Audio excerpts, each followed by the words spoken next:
mas eu espero fazer um vídeo sucinto, até porque, pelo que deu pra entender, gente, tá acontecendo uma festa e aí tá soltando bomba. É uma introdução pra um assunto que, ó, a camada é mais embaixo, entendeu?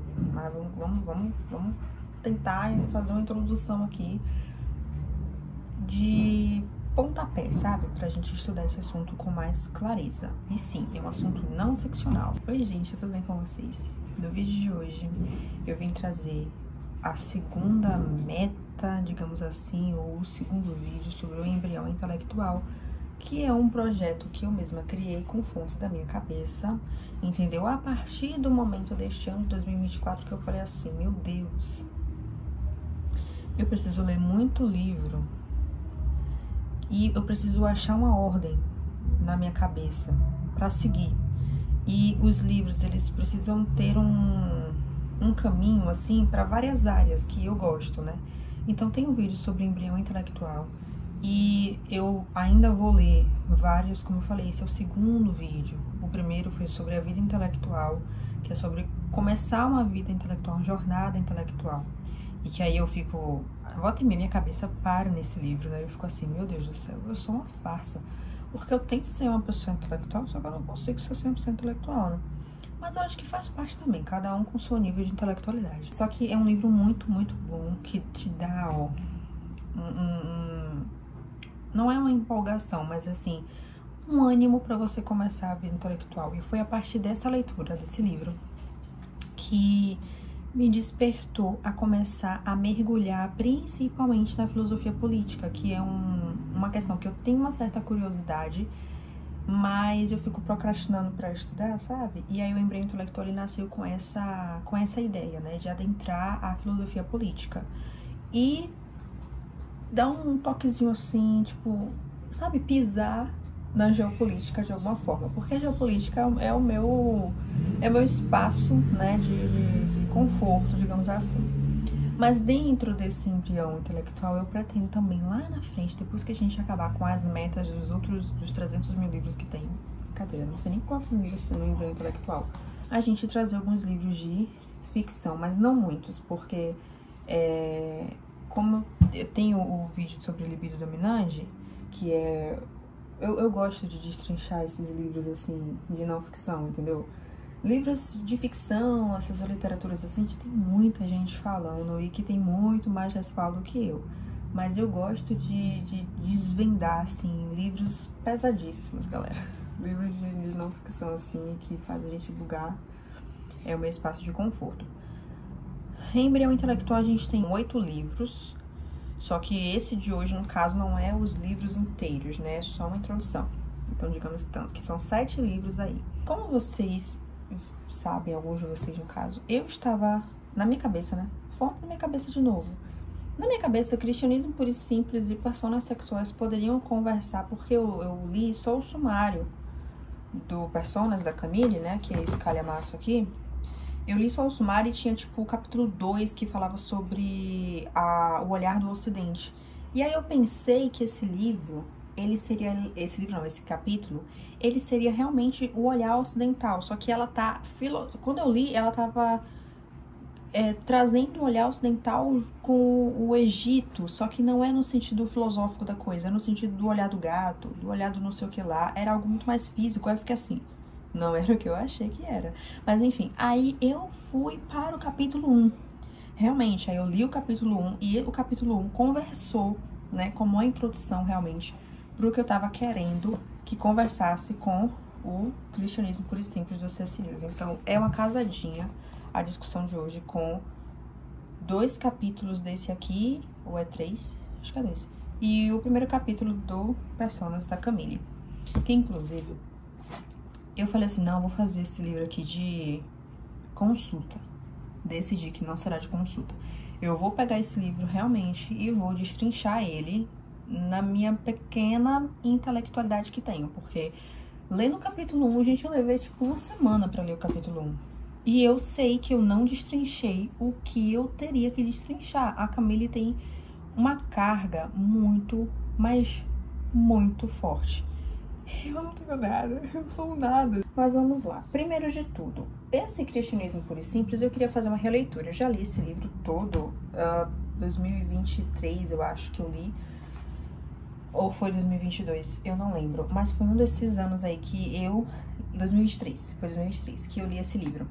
Que veio a foto na cabeça do negócio, as melhores leituras do ano, que eu tinha colocado lá no Instagram. Aí tava esse livro.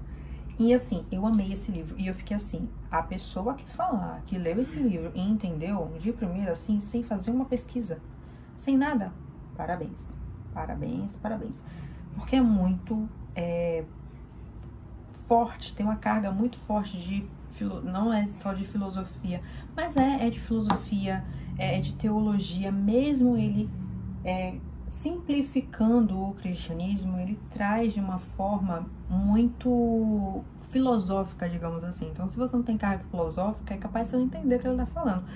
Porque a primeira coisa que a gente vai discutir, que inclusive eu escrevi aqui, ó, que é basicamente o resumo da introdução que esse livro vai abrir para os próximos estudos sobre filosofia política, que é a questão da lei natural. Então, o primeiro livro, porque esse livro é dividido em livros, ó. Então, aqui no o primeiro livro, ele já chega assim, o certo e o errado como indícios para a compreensão do sentido do universo. Então, eu já sei que a nossa discussão aqui não vai ser profunda, vai ser realmente só, sabe, checkzinhos, assim, que a gente vai abrindo várias camadas. Uma discussão, assim, que é simples, realmente. Ele vai trazer uma discussão que é simples, só que é muito denso a filosofia que ele tá trazendo, sabe? É mais ou menos isso que eu quero dizer. Mas eu sei que eu preciso de outros livros que eu não pesquisei ainda, mas que eu quero muito adentrar nesse mundo da filosofia política, sobre a lei moral, sobre a questão da moralidade em si. É um assunto que em 2023 me pegou muito por questões realmente pessoais minhas. Tipo assim, eu lia na Bíblia e tinha coisas que eu não entendia por que acontecia. E tinha coisas que, por exemplo, isso aqui é errado, mas na Bíblia não estava falando explicitamente o porquê disso. Eu ficava, 2023 foi um ano pesadíssimo pra mim, menino, pesadíssimo. Mas... esse livro aqui eu posso dizer que foi um dos que me pegou e falou assim, ok, esse é um assunto então que você precisa tirar sua burrice. E eu falei assim, ok, vamos lá. Aí eu coloquei ele no embrião intelectual pensando que eu iria me aprofundar mais, só que ele não traz essa profundidade em si. Eu vi um vídeo da Debs sobre o livro do C.S. Lewis, Abolição do Homem. Então, aí eu já vi que o livro que pode me trazer para uma introdução nível 2, talvez possa ser A Abolição do Homem. Quero muito comprar, inclusive. Mas, esse livro 1, o capítulo 1 em si, é muito, muito bom. Ele vai vir introduzindo realmente a questão sobre a lei da natureza humana. Então, ele vai falar que é uma lei... e que é uma lei natural, e que daqui a pouco ele vai realmente chegar no assunto que é sobre a lei humana, a lei da própria natureza humana, aquela lei que o ser humano já vem com isso, sabe? E ele vai argumentando o porquê disso, sabe? De uma forma muito simplificada. Nesse capítulo 1, como eu falei, ele vai trazer sobre a questão do certo e errado, né? Porque talvez aqui, no momento histórico que ele tá fazendo esse livro aqui, pós-Segunda Guerra, né? Mundial, para uma entrevista de rádio e tudo mais. E aí ele vai trazer essa questão da lei natural, a lei humana, e vai falar assim, galera, existe sim o certo e errado. E isso é inato ao ser humano. Isso está no ser humano. Ele sabe... por quê? Porque ele sabe... Existe uma lei que rege o ser humano e que diz pra ele o que é certo e o que é errado. Aí, talvez, no contexto histórico, né, filosófico que ele estava lendo, que ele estava vivendo, a questão do relativismo. E hoje a gente vê o relativismo de uma forma muito forte, né? Então aqui ele já vai trazendo essa questão sobre a verdade. Existe uma verdade, essa verdade, ela é uma lei, e essa lei rege o ser humano. E assim, ele aqui não tá falando nada sobre Deus, tá? Aqui ele não tá dizendo nada, ele só tá falando que existe uma lei natural. E olha que essa questão é muito... a última página, a página 34 e 35, né, do capítulo. Se não acreditássemos no comportamento digno, por que ficaríamos tão preocupados em dar desculpas por não termos o comportamento de maneira digna? É somente para o nosso mau comportamento? que damos todas essas explicações, e é só o nosso mau humor que procuramos justificar pelo cansaço, pela ansiedade ou pela fome. Já o nosso bom humor atribuímos a nós mesmos. Então aqui a gente já vê que existe uma questão de, tipo assim, quando eu tava lendo isso aqui, eu lembrei muito sobre os signos, né? A galera gosta de botar a culpa no signo. Ai, tudo de ruim no signo, mas tudo que é bom foi eu que fiz. Então essa questão de ter algo bom e ter algo ruim, o ser humano ele consegue discernir o algo bom e algo ruim. Isso me leva o quê? Paraíso Perdido. Mas continuando aqui. Estes são, então, os 2 pontos que eu gostaria de destacar. O primeiro, que os seres humanos de todos os cantos do mundo têm essa ideia curiosa de que devem se comportar de determinada forma e não conseguem realmente não fazê-lo. Em segundo lugar, os indivíduos, na verdade, não se comportam dessa forma. Eles conhecem a lei moral, mas a transgridem. Esses 2 fatos são a base de todo pensamento, claro sobre nós e o universo onde vivemos. Aqui foi quando eu me perdi toda, porque eu falei assim, é verdade. Você tá certo, C.S. Lewis. Eu que sou burra nesse assunto aí, galera. Sou meu... desconjuntada. O livro 2, ele vai fazer algumas objeções. Ou, o capítulo 2, ele vai fazer algumas objeções. E ele vai falar explicitamente sobre a lei moral.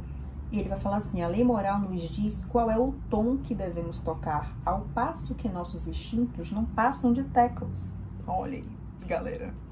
Isso aqui é o mais interessante que eu tava lendo Libido Dominante, né, como eu comentei. Então, Libido Dominante vai trazer essa rixa entre, a galera tentando colocar o racional acima do instinto, e daqui a pouco é o instinto que vai dominar toda a sua vida e sua trajetória. E vai entrar Santo Agostinho aí para falar sobre a cidade de Deus, a cidade dos homens. E aqui a gente vai falar sobre a lei moral. Então, gente, olha, é uma conexão que ao mesmo tempo fica tudo muito raso. Porque, né, estou tentando compreender aí o assunto, mas é muito bom você entender que realmente existe uma lei. E essa lei não foi criada por nenhum ser humano. É uma lei que é uma lei universal. Não vamos botar... gente, Deus, não vamos botar Deus ainda. Mas essa lei, ela existe.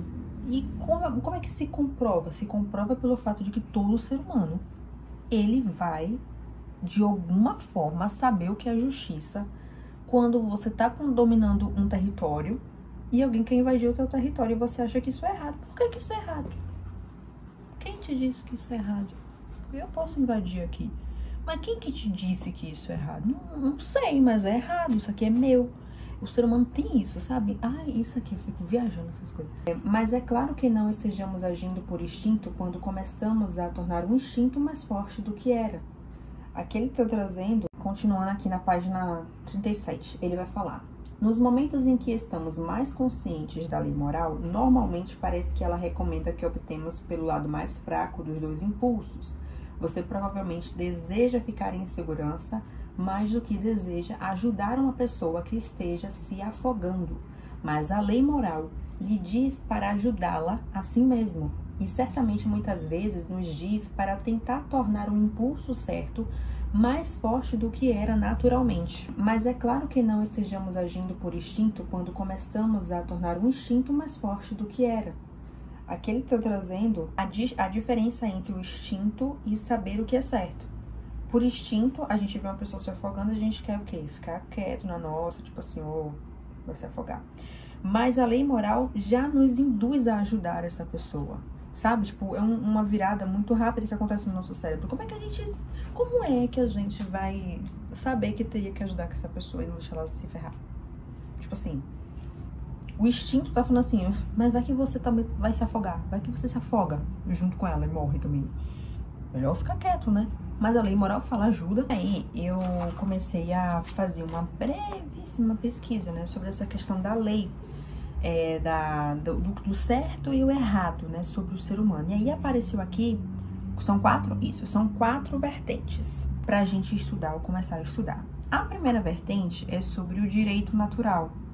Esse direito natural, lá a gente dá um passão gigante pra trás, que é lá na Grécia Antiga, em Aristóteles. A gente vai parar em Aristóteles, que ele vai falar sobre a justiça. Toda a discussão sobre o que C.S. Lewis ele vai estar falando sobre a lei natural. Isso aqui é meu joelho. que eu tenho modos pra gravar e realmente um requinte, assim. Eu tento botar uma roupa social, mas daqui a pouco a máscara, ela cai. O segundo ponto é a lei natural em si, que é sobre os estoicos. A gente para nos estoicos, eles que vão discutir sobre essa questão filosófica e tudo mais. O terceiro ponto é que dos estoicos a gente já puxa uma seta e voa lá para a escolástica com Tomás de Aquino. Gente, isso eu não sei se vocês estão empolgados, porque isso me empolga, porque a minha cabeça ela funciona com cronologia, entendeu? Para as coisas fazerem sentido. Tá, então a gente tá Grécia, Aristóteles, a gente vem para os estoicos, dos estoicos puxa para a escolástica com São Tomás de Aquino. E de São Tomás de Aquino a gente dá um passo, são 5, tá? São 5 coisas, agora que eu vi. A gente dá um passo para, digamos, para modernidade, que com John Locke. E de John Locke a gente vai parar na nova escola de direito natural, que é o mais atual, né? O contemporâneo, o pensamento contemporâneo ali sobre o direito natural. Então, assim, são 5 linhas de pensamento, digamos assim, progressiva. Só no capítulo 1 e 2 que a gente pega essa parte aí, né? Porque o livro 2, eu falei que é o livro 1 e o livro 2 desse livro, né? Mas o livro 2, ele já vai trazer o argumento sobre realmente Deus, né? Sobre esse ser transcendental, esse ser de fé, esse ser que rege a humanidade, digamos assim, né? Não de uma forma ditatorial, mas de uma forma que esse ser criou essa lei.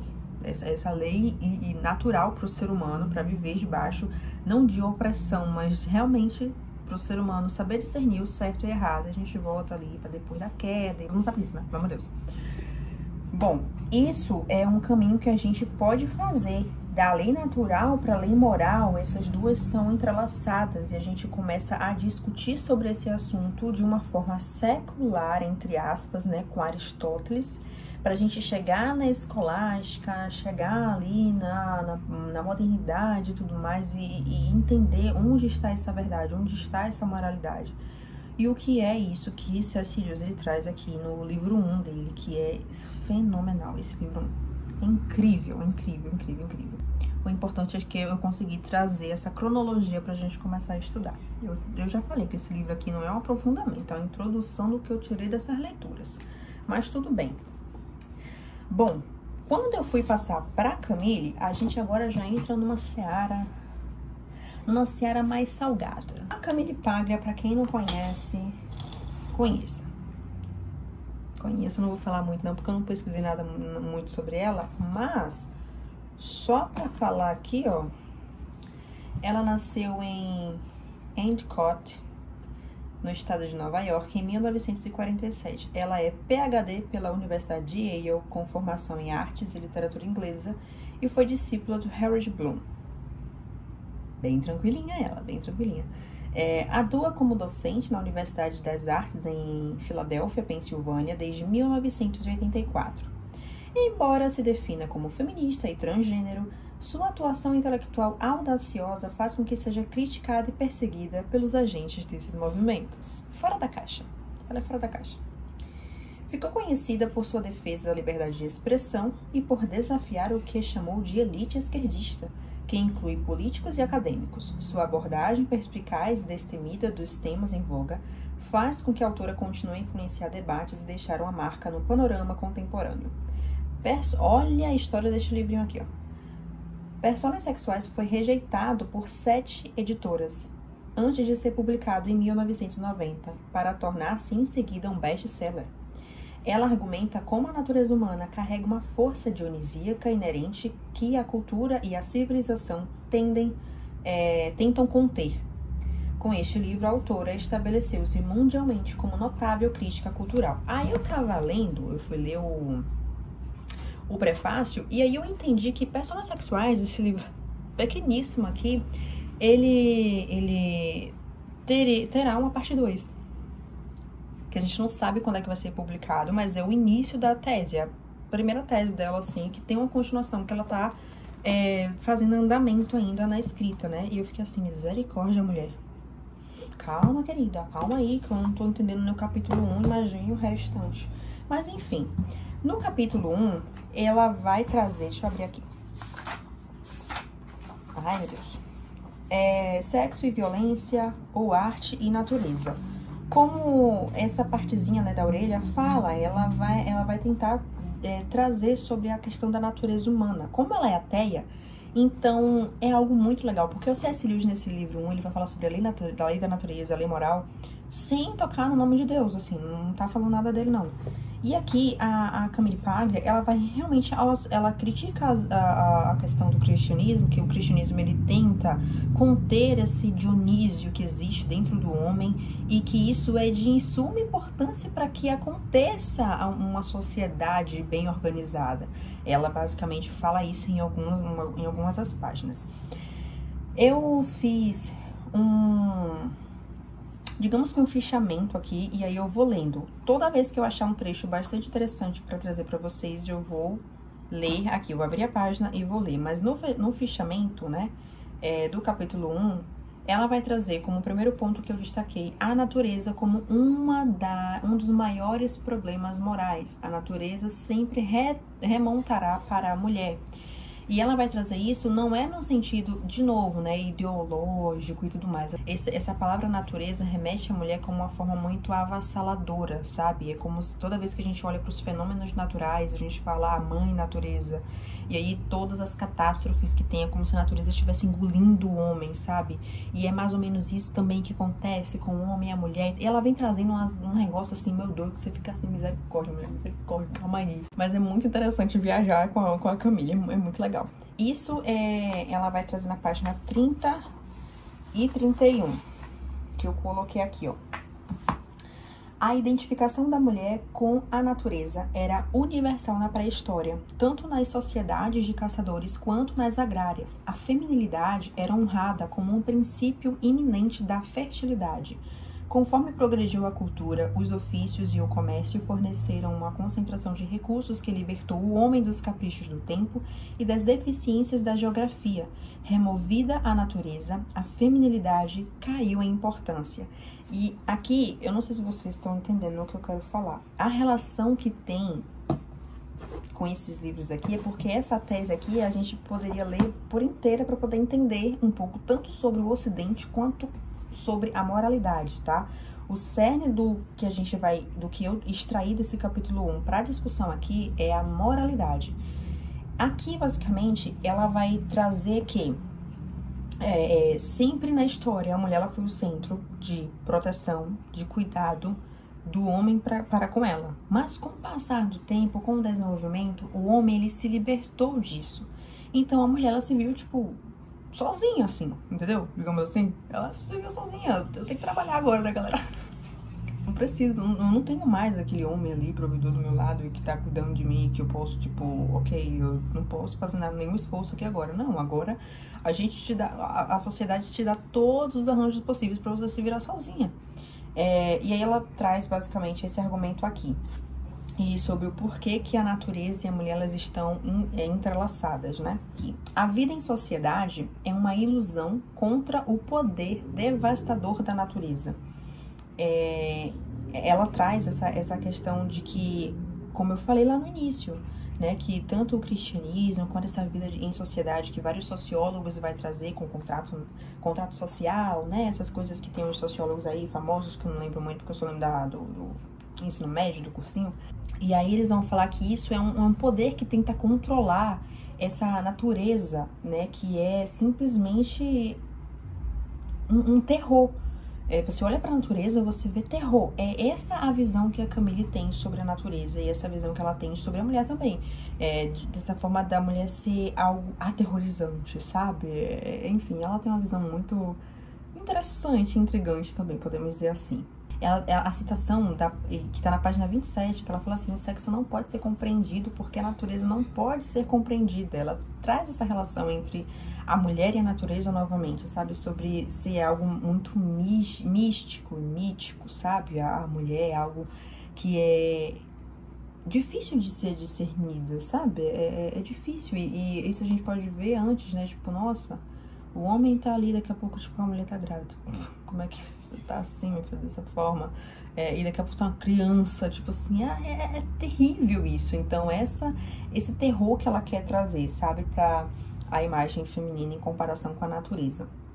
E isso a gente vai cair agora em Apolo e Dionísio, já na página 56, essa relação que ela vai trazer dos dois mundos, da divisão dos dois mundos.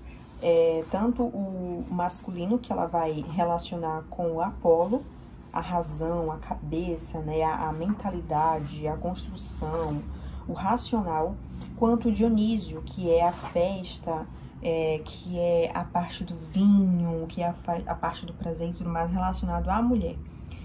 Na página 56, né? Aqui, ó. O Dionísio é a fluidez quitônia da natureza. Apolo, por sua vez, dá forma. Ele dá a forma, né? Delimita um ser do outro. Todo artefato é apolíneo. A fusão e a união são dionisíacas. A separação e a individuação são apolíneas. Gente, isso é porque assim, eu leio e aí minha cabeça ela começa a querer filosofar. Só que, né, é um vídeo introdutório. E ela vem trazendo, nessa parte aqui, eu acho que é a parte que a galera que é mais, assim, feminista não vai gostar muito, porque ela vai começar a, tipo assim, escancarar a verdade, realmente. Ela traz essa questão da Grécia, essa questão filosófica de Apolo, de Dionísio, para trazer a compreensão de que tudo que você tá vendo é construído por homens. A gente tem que honrar os homens. Ela vai falar isso na página 64 a 65, lá na frente, né? A gente tem que honrar os homens. Se você tem um conforto, é porque eles fizeram. Só que ela tem a explicação do porquê que eles fizeram. Eles fizeram isso pra, digamos, se proteger da mulher. Gente, é uma loucura, é loucura estudar. Lei Camille Paga é uma loucura. É muito, muito bom. Enfim, olha o que ela vai dizer aqui, ó. Criar e preservar são centrais à experiência masculina. Eis, pois, a dominância masculina das artes e da ciência, o foco, a assertividade, a concentração e a projeção do homem, que eu atribuí à micção e à ejaculação, são as suas ferramentas de sobrevivência, ainda que jamais lhe confiaram a vitória última. Ela sempre vai trazer, dizendo que a vitória sempre vai estar na mulher. E essa vitória feminina, ela é uma vitória de bandeja, sabe? Não tem aquela coisa tipo assim, o Satã, não é comparando os homens a Satã, pelo amor de Deus, mas o Satã, ele sempre vai perder, mas ele sempre tá tentando ganhar. É mais ou menos a questão da mulher, sabe? A mulher, ela sempre vai ganhar. É diferente dos homens. Os homens, eles sempre vão tentar se exibir para tentar ter um triunfo, sendo que para a mulher é algo natural. É inato da mulher ser triunfante no sentido de que eu consigo essa vitória muito mais fácil que o homem, entendeu?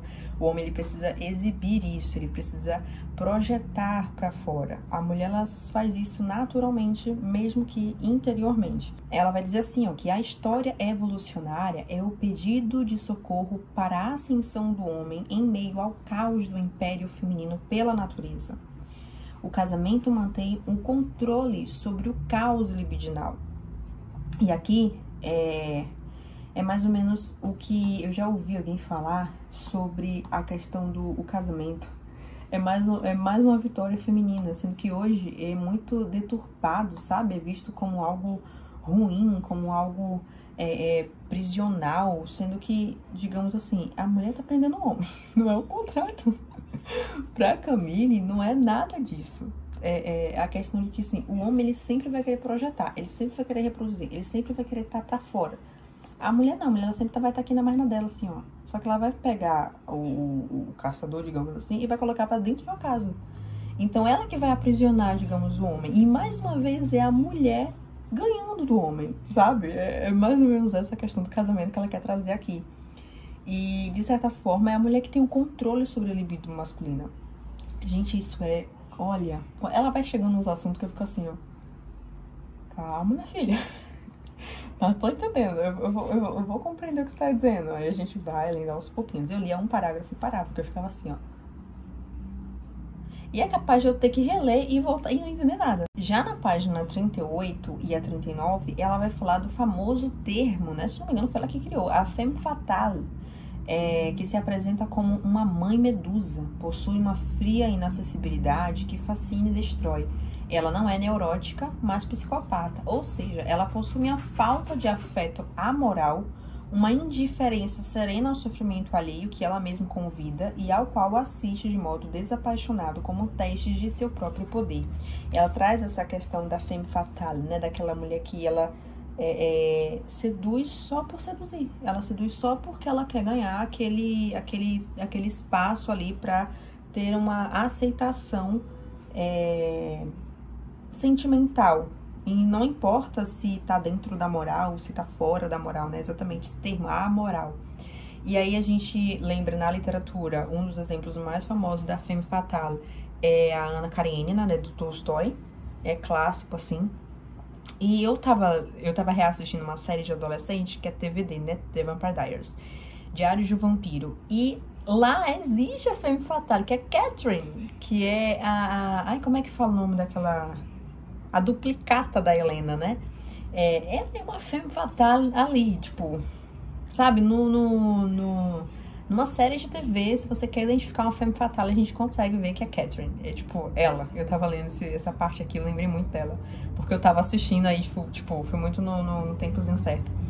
E aí ela traz essa questão de, tipo assim, ok, vocês veem que existem os homens que estão, assim, só pra fora, só pra projetar e tudo mais, mas existe uma femme fatale, existe uma arte feminina que ela só quer ganhar, ela só quer o poder, ela só quer isso aqui, não é o homem que tem isso, a mulher também tem isso, tá? E de uma forma muito mais, sabe, racional, digamos assim, sabe? A femme fatale, ela é racional, ela é uma predadora racional, digamos assim. O homem é por instinto. A femme fatale não, a femme fatale é por razão mesmo, tipo, ela quer aquilo ali, acabou, dane-se, se tá certo ou tá errado. O outro ponto é que existe o surgimento do reino dos números, a fuga da emoção para o número é outra estratégia crucial para o Apolíneo Ocidente em sua longa batalha contra o Dionísio. Ela vai trazer essa rixa, ela vai tentar explicar que toda a rixa que está acontecendo, essa rixa da guerra dos sexos, né, o masculino contra o feminino, isso é Apolo e Dionísio. Ela vai trazer essa ideia, é Apolo e Dionísio brigando, galera. E essa briga não é uma briga assim do tipo, ai, um vai ganhar, não, é só um sempre ganha e o outro tenta ganhar. E esse tentar ganhar, o que sempre ganha deve reconhecer essa tentativa do outro que nunca ganha, mas que tenta. Esse que sempre ganha tem que reconhecer, sabe? Porque são feitos bons. Isso tá na página 43. Essa parte aqui é muito forte, muito forte. Isso aqui destrói qualquer feminista. Olha o que ela vai falar, a Camille, tá? O que a natureza deu ao homem para defender-se da mulher? Uma pergunta. Aqui tratamos da origem das conquistas culturais dos homens, que tão diretamente derivam de sua singular anatomia. Nossa vida enquanto seres físicos deu ensejo a metáforas de apreensão básica que variam enormemente entre os sexos. Nesse âmbito, a igualdade é impossível. Gente, eu amo a Camille. O homem é sexualmente compartimentalizado. Considerando sua gentalha, ele é condenado a um padrão perpétuo de linearidade, foco, mira, direcionamento. Ele deve aprender a mirar. Cadê? E o erotismo da mulher encontra-se difuso por todo o corpo. O desejo que ela sente por preliminares continua a ser uma área de notória falha de comunicação entre os sexos. A concentração genital do homem é uma redução, mas também uma intensificação. Ele é vítima de altos e baixos desgovernos. A sexualidade masculina é inerentemente maníaco-depressiva. O estrogênio tranquiliza, o androgênio excita. Os homens encontram-se num estado constante de ansiedade sexual, vivendo e formigando de seus hormônios, tanto no sexo quanto na vida. Eles são levados para além de si, além dos corpos. Esta lei vale desde o útero. Todo feto será fêmea, a não ser que seja banhado em hormônio masculino produzido, por sua vez, a partir de uma sinalização dos testículos. Deste modo, antes de nascer, um macho já se encontra além do feminino. Porém, estar além é encontrar-se exilado do centro da vida. Os homens sabem que são exilados sexuais. Eles vagam pela terra à procura de prazer, ansiando e desejando, jamais satisfeitos. Não há nada a ser invejado pelas mulheres nesse movimento angustiado. E o que a gente vê desde a Revolução Francesa? As mulheres tentando ser isso aqui. Minhas filhas, vocês não são isso aqui. Vocês não são isso aqui. Dá pra vocês entenderem isso aqui? Gente, olha, dá muito pra entender por que a Camille, ela é tão batida, sabe? Sobre as ideólogas. Eu fico assim, gente, mas o que ela tá falando aqui é tão real, assim, tipo, ai, nossa, porque seu megalinha, tipo, os homens, eles são assim mesmo, velho. Eles são assim. E você vê que as mulheres, elas não são assim por natureza, elas não são. Elas querem ser, por que vocês querem ser galinhas? E na página 46, ela vai falar sobre a igualdade política e sua hipocrisia. Aqui, ó, aqui ela só destrincha essa parte aí que é pesadíssima também sobre a questão ideológica, né? E aí vocês leem, porque aí não entra muito no assunto da moralidade, mas entra no sentido, tipo assim, da libertinagem, né?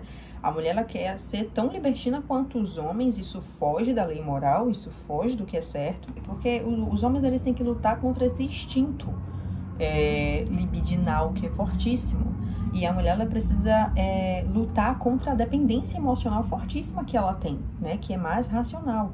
É bizarro, gente, e isso tudo para se encaixar dentro da moralidade. O outro ponto é um trecho que eu tirei da página 50, que fala assim: felizes são os tempos em que o casamento e a religião são fortes. Gente, isso aqui é uma ateia falando, tá?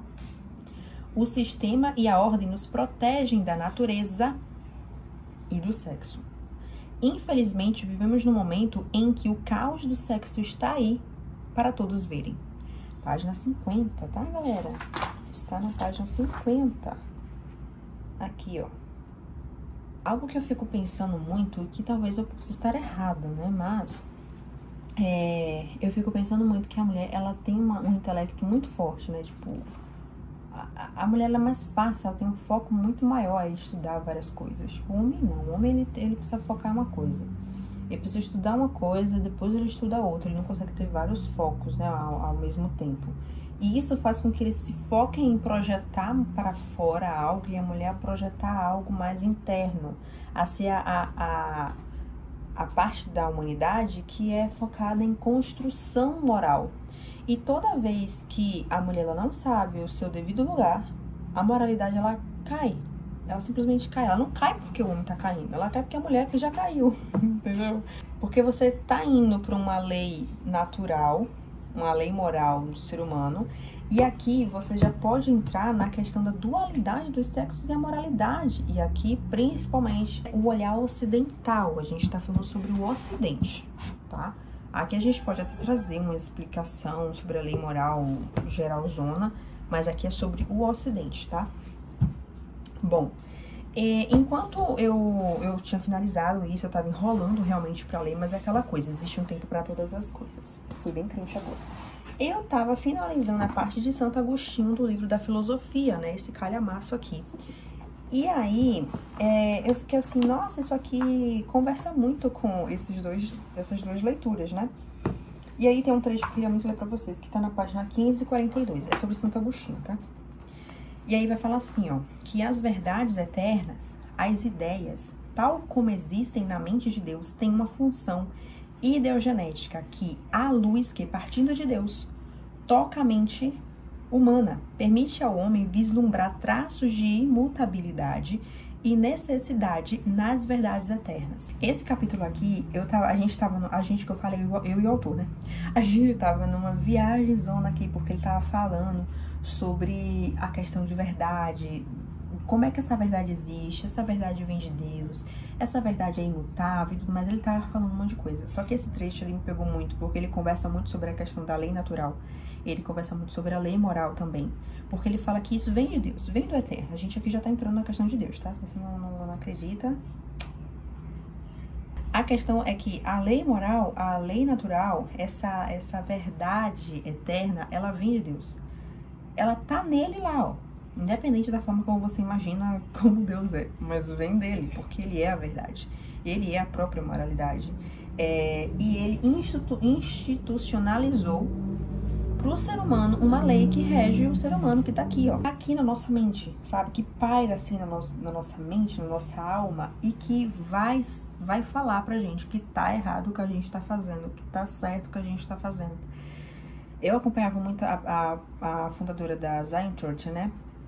que ela faleceu esse ano, inclusive, a Sarah Hayashi. E aí ela falou assim, vocês não têm a consciência, não têm a inconsciência, e não tem aquela vozinha que você sabe que não é você que tá falando, ou você que tá pensando, mas é alguma coisa te falando assim, tipo, não faz isso, ou faz isso. Ela, esse é o próprio Deus falando. Ela falava de uma forma muito fofa. Então, exatamente essa questão da lei moral, da lei natural que rege a cabeça, né, a mente do ser humano, e que mostra o que é certo e o que é errado, a gente pode considerar sendo o próprio Deus falando através dessa lei do certo e do errado que o C.S. Lewis traz, sabe?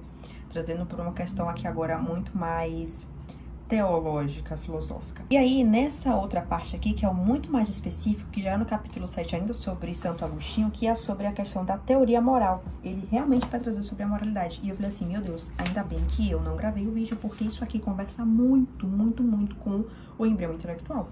E essa parte aqui é a parte mais interessante que tem, ó, sobre o bem e a vontade, né? Santo Agostinho vai trazer essa dualidade aí do bem e da vontade. Mas eu quero destacar para vocês é isso aqui, ó. Ao extravasar-se da órbita de Deus, a vontade põe-se contra a lei divina, a vontade humana, aquilo que eu realmente quero fazer e, tipo, dane-se a lei divina. Eu saio da órbita do que é correto, sabe? Ai, isso é incrível. Aqui, ó. A vontade põe-se contra a lei divina, que se expressa na própria natureza humana, criada por Deus. Todos os homens, em alguma medida, estão conscientes dos deveres morais, estão cientes dos deveres morais, todos os homens. Mesmo os ímpios, com acerto, condenam certas condutas e encarecem outras. Como, pois, faloiam se não estivessem notificados das regras de conduta, mesmo que pessoalmente se não obedeçam? Ou seja, mesmo... Isso aqui me lembra muito, eu vou dar um exemplo muito pesado, tá? Mas é porque é um exemplo muito natural, assim, pra gente. Tá uma cadeia, né? Tá lá os presos. E aí existe um cara que ele foi preso, né? Acusado e preso por essa palavra aqui, né? Lá dentro, os presos querem matar esse cara. Mas, meu filho, tu matou um cara. Tu roubou, bateu no outro lá. Mas isso aqui... Se dependesse de você, você matava porque você acha isso errado também. Você sabe que você fez algo errado, mas na sua cabeça isso aqui é mais errado. Por que que você acha que isso é mais errado do que você fez? O que que tá te dizendo que isso é errado? Se você é errado também, entendeu? E isso aqui me lembrou muito esse exemplo. É exatamente isso aqui que Agostinho, ele fala que mesmo os ímpios, eles conseguem ter algum nível de dever moral. Eles conseguem ter isso. Mas quem foi que botou isso na cabeça deles? Aí ele vai falar assim, ó. Que continuar, né? O homem concreto move-se naturalmente em direção a Deus, quando observa as leis morais, que refletem a lei eterna de Deus e que não são regras arbitrárias, mas seguem-se da natureza divina e das relações que ele estabelece com o homem. Estas leis não são arbitrárias ou fruto de caprichos de Deus. Ele quer que o homem as obedeça porquanto o criou para que se torne o que realmente deve ser. A vontade acha-se, pois, a um tempo livre e sujeita às obrigações morais, dentre as quais está a de amar a Deus. Aí aqui eu lembrei muito sobre a questão de que Jesus ele fala assim, novo mandamento vos dou, amai a Deus sobre todas as coisas e amai o próximo a ti mesmo, né? Jesus, no caso, ele resume os 10 mandamentos em um mandamento. Porque você trazendo a questão do amor a Deus, o amor ao próximo, você vai seguir a moralidade que esse amor te ordena a seguir. Você é mais aberto e tem uma mente mais aberta a seguir essa lei que te diz o que é certo e o que é errado, sabe? Nesses termos que não falo de uma religiosidade, mas eu falo no sentido realmente mental e racional. Você sabe o que é o amor, você vai fazer o amor ao próximo, você vai amar a Deus acima de todas as coisas, ou seja, você tem que saber que existe um ser transcendental e esse ser, ele te criou para você se tornar aquilo que você é. Você só consegue saber quem você é olhando para ele, porque ele que te criou, ele é seu pai. Então, sabendo quem você é, você vai agir de acordo com o que você com aquilo que você tem que fazer. Não adianta você dizer que você ama alguém se você não conhece o amor. Não adianta você dizer que está fazendo a justiça se você não sabe o que é justiça. Isso são discursos hipócritas. Por isso que eu vivo pensando e refletindo nisso, sabe? Que, cara, não é sobre essas brigas que existem aqui no Ocidente, né? De igreja e disso e daquilo. Tipo assim, eu sou uma pessoa que, eu falei em algum vídeo que eu tenho muita curiosidade em estudar essa parte da história da igreja. É uma curiosidade que eu tenho muito forte, né? Dessa lacuna, assim. Porque, principalmente, libido dominante me ativou isso aí. Mas eu sei que, no fundo, a questão é olhar pra Deus. E como é que você olha pra Deus? Falando com Ele. Lendo a Bíblia. Seguindo, sim, preceitos. Seguindo, sim, condutas. Que ali elas vão te instruir a um caminho. Racionalmente fazendo isso, sabe? Enfim. E essa parte aqui dos deveres morais, da lei moral, me trouxe muito essa questão de tudo para em Deus, obviamente. Isso está em Colossenses, se não me engano, né? Que todas as coisas foram feitas por Ele, para Ele e por intermédio dele. E sem Ele nada que é feito se faria, né? E isso é muito incrível, porque sempre quando a gente vai tentar discutir sobre a questão da moralidade, a gente vai cair num ser transcendental. E levando para um ser transcendental, a gente vai cair para um ser que ele precisa ser um ser pessoal. Ele precisa ser um Deus pessoal para nos ensinar o que é o amor, nos ensinar essa questão aí toda em viver em sociedade, não sair matando todo mundo, galera. Porque às vezes dá vontade. Ai, eu não consigo manter a pose. Enfim, essa sou eu. Ele vai trazer a questão da cidade dos homens e cidade de Deus, porque ele vai trazer a discussão sobre o mal moral, né? Que ele vai dizer que o mal, aqui é Santo Agostinho ainda, né? Nessa parte aqui desse livro, ele vai dizer que o mal não é uma entidade, não é um ser. E o mal moral é a privação da reta ordenação da vontade criada, é a privação da virtude. Toda vez que um ser humano ele se priva de realizar uma virtude, ele está dentro de um mal moral, porque ele está se privando de exercer a virtude, que é algo divino, e que é algo que te leva à moralidade. Toda vez que você não está a caminho da moralidade, você está a caminho de um mal moral. Essa aqui é a discussão que eu queria trazer sobre essa segunda parte do embrião intelectual, né, com esses 3 livros aqui, para vocês verem, né? Só foram um capítulo, outro capítulo e uma parte que eu nem sabia que entraria. Isso aqui, mas fiquei muito feliz quando eu vi que Santo Agostinho estava falando sobre isso. Assim como eu li Confissões na área de membros da Jamile, beijo, Jamile, que agora ela é inscrita aqui, hein? Porque a Rafa descobriu o canal. Enfim, como eu li Confissões, então a gente tem uma visão muito bonita, assim, de Santo Agostinho. E até nesse livro aqui da filosofia, o Frederick Capston, não sei como é que fala o nome dele, ele vai trazer Santo Agostinho não como um filósofo que está preocupado com a fenomenologia, com a etimologia, com a exegesia das coisas. Não, Santo Agostinho está preocupado em trazer o outro a conhecer Deus. Então ele tá mais preocupado com uma teologia filosófica, sabe? Enfim, Santo Agostinho tem meu coração. Mas foi muito interessante ter trazido Santo Agostinho aqui, porque fecha tudo, sabe? A gente vai da Grécia, a gente passa ali pela escolástica, né, com São Tomás de Aquino, como eu falei, mas a gente vai parar num lugar com Santo Agostinho, que é Deus. Sempre a gente para nele, assim, sabe? É incrível isso. E, de novo, não é no sentido religioso da coisa que eu tô aqui me referindo. É no sentido realmente de você crer que existe algo transcendental. E é isso. E é ele que te dá um propósito de vida. Sem Deus, sem propósito, você cai no niilismo, então sua vida não serve pra nada, né? Sem Deus, assim, basicamente, você não serve pra nada. Não serve pra tá aqui fazendo o que? Mas enfim, gente, é isso. Queria trazer rapidinho. Deve ter dado o quê? 20 minutos? Eu falando aqui, tagarelando, porque se deixar eu falo. E olha que é uma introdução. Eu sinto que eu tenho uma lacuna gigante ainda sobre a moralidade. Sobre esse assunto, assim, da parte filosófica e tudo mais. Mas essas leituras aqui me fizeram querer estudar mais sobre isso, pra gente entrar ali, né, numa discussão geopolítica e meter, assim, algo... porque a justiça de Aristóteles... Mas enfim, gente, um super beijo e até mais.